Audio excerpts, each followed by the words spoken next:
The term the Hillside Strangler was coined by the media even though police were convinced that there was more than one person behind these horrific murders. The general public would come to find out later that there were actually two killers, Kenneth Bianchi and Angela Buono. Bianchi was 26 years old and Buono was 44 when they decided to kill someone just to see what it would feel like. Bianchi and Buono, who were cousins, would eventually kill 11 women between 1977 to 1978. Bianchi would later kill two additional women on his own before the team killers were apprehended. Bianchi was a bit of a con artist prior to becoming a serial murderer. For example, when he applied to several law enforcement agencies for jobs and after being rejected, Bianchi eventually placed an advertisement in newspapers requesting applications for counseling positions. Applicants sent their resumes and college transcripts to Bianchi thinking that he was an employer and hoping to get work. However, unbeknownst to them, Bianchi substituted his own name on the transcripts and used them to work as a psychologist. Because of his false credentials, Bianchi provided counseling services to young women, even though he had absolutely no training. It is shocking when one considers that vulnerable females were discussing their innermost secrets with someone who had absolutely no training, as well as someone who would eventually go on to become a very prolific serial murderer of young women. Ultimately, Bianchi would later be fired after marijuana was found in his work desk. It is likely that Kenneth Bianchi was indeed the mastermind of the Hillside Strangler murderers. Bianchi was, after all, much more intelligent than his cousin Angela Buono, who was dim-witted and had only a ninth-grade education and a long criminal history. During the day, Bianchi studied police science at a junior college, and at night he was regarded as a smooth-talking ladies' man. Bianchi was extremely manipulative. He once convinced his girlfriend that he had cancer and that he was going to chemotherapy appointments. To prove this to his girlfriend, Bianchi stole some medical records and altered them with his own name. Kenneth Bianchi and Angela Buono later decided to run a prostitution ring. They purchased a list of the names of potential male clients from a well-known prostitute, but much to their chagrin, the list of names turned out to be a fake. Enraged by this, the cousins killed the prostitute who had sold them the bogus list. She would die of strangulation. After killing their first victim, the cousins would continue murdering women, many of whom were prostitutes. Prostitutes were especially easy prey. Bianchi and Buono would use fake badges and pose as police officers. They would make false arrests and convince the prostitutes to get in the car to be taken downtown to be booked for soliciting. Often the cousins would flip a coin to see who would murder each victim. After killing 12 victims, Bianchi and his cousin eventually decided to stop murdering women. Bianchi would move to the state of Washington. Police in California were baffled because the killing seemed to stop overnight. Then, a year later, Bianchi would be arrested in Washington for raping and murdering two women that he had lured to a home he was house-sitting for. The killings closely resembled the modus operandi of the Hillside Strangler murders in California.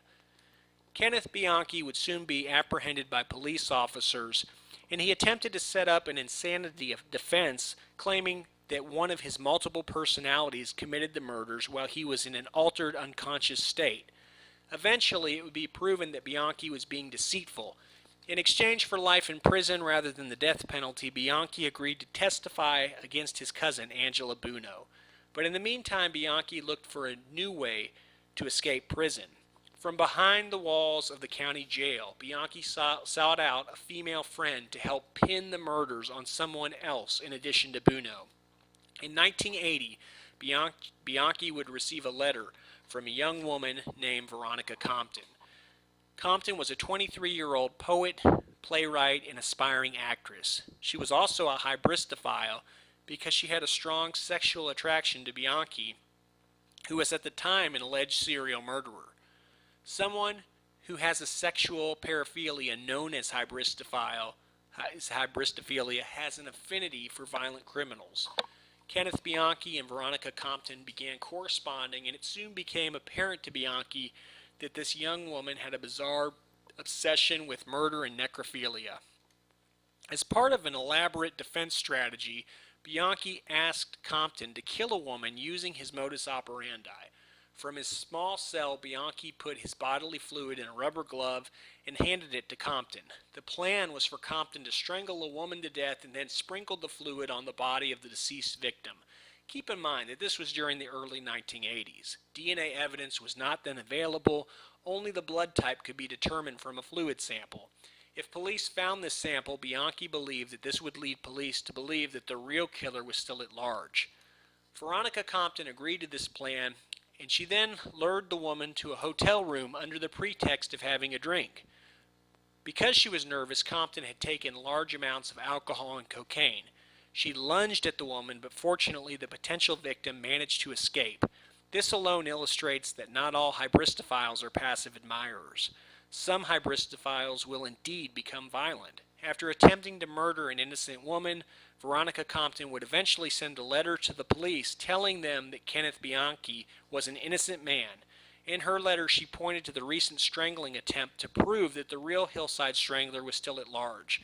Obviously, it did not take very sophisticated detective work to link the police report of the woman Compton tried to strangle with a letter that Compton had sent to the authorities.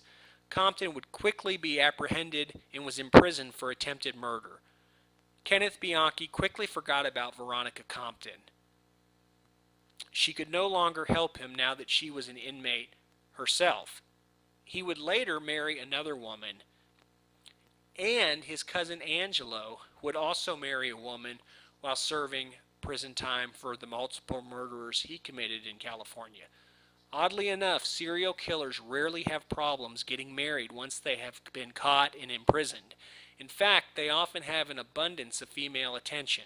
Hybristophilia is perhaps the only sexual paraphilia that tends to be more prevalent in women than in men. Veronica Compton's infatuation with serial killers did not stop with Kenneth Bianchi. After Bianchi got married behind bars, Compton began corresponding with Doug Clark, who was also the mastermind behind another set of multiple murders involving teen serial killers.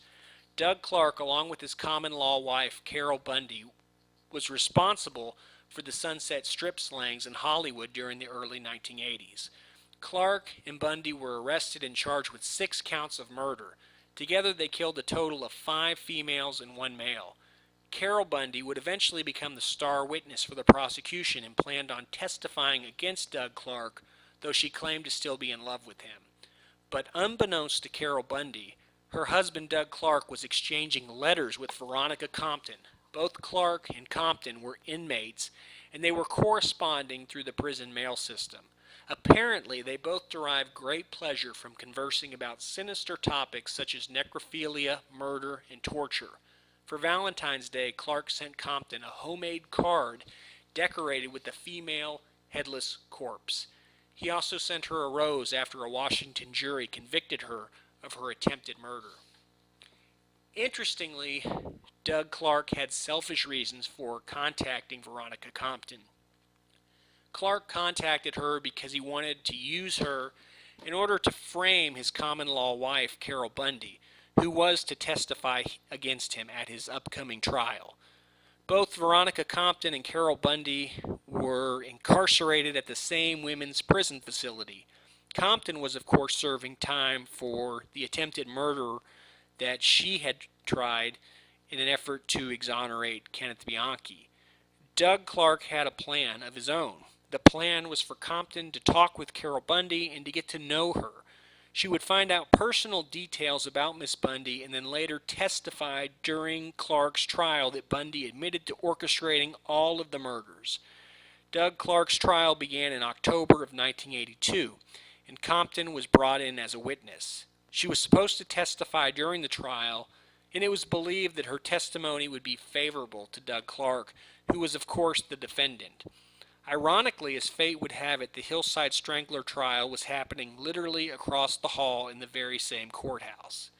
It is indeed noteworthy that Veronica Compton played a familiar role with defendants in both trials.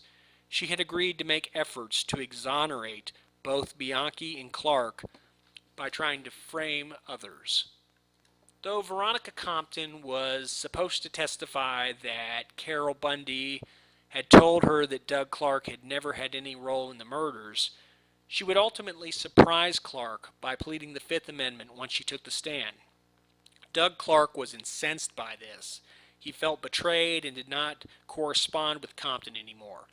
Of course, even if Compton had cooperated with Clark's plan, it is highly unlikely that it would have worked. Jailhouse snitches are notoriously unreliable and seldom make very effective witnesses. Doug Clark would later be found guilty of 6 counts of murder and 1 count of attempted murder. He would later be sentenced to death, though he is still alive today. And he is residing in San Quentin, which houses the state of California's death row offenders. Clark would later marry another woman from behind the prison walls.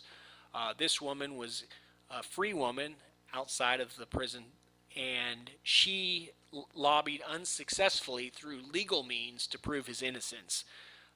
The fact that Doug Clark, a convicted multiple murderer of mainly women who tortured and killed females, the fact that he was able to marry a woman from behind death row shows that hybristophilia is a very real phenomenon. Veronica Compton is a textbook example of a hybristophile. First, she fell in love with Kenneth Bianchi. She loved him so much that she actually attempted to kill a complete stranger in order to help pin the Hillside Strangler murders on someone else. She then became infatuated with Douglas Clark and became involved in yet another plot to exonerate yet another serial murderer by framing someone else. It is highly likely that Compton had sadistic tendencies herself and may have lived vicariously through Bianchi and Clark. Also, she more than likely enjoyed the media attention that came with being involved with 2 serial murderers. Veronica Compton would serve a total of 21 years behind bars. During this time, she managed to escape, but was later apprehended and sent back to prison. Later, Compton would write a book discussing the evolution of correctional practices within the United States. Interestingly enough, a college professor read Compton's book, and he began corresponding with her. The two would eventually meet face to face, and they would actually marry. The marriage ceremony was performed behind bars, and Veronica Compton threw a bouquet to her fellow female prisoners at the conclusion of the ceremony.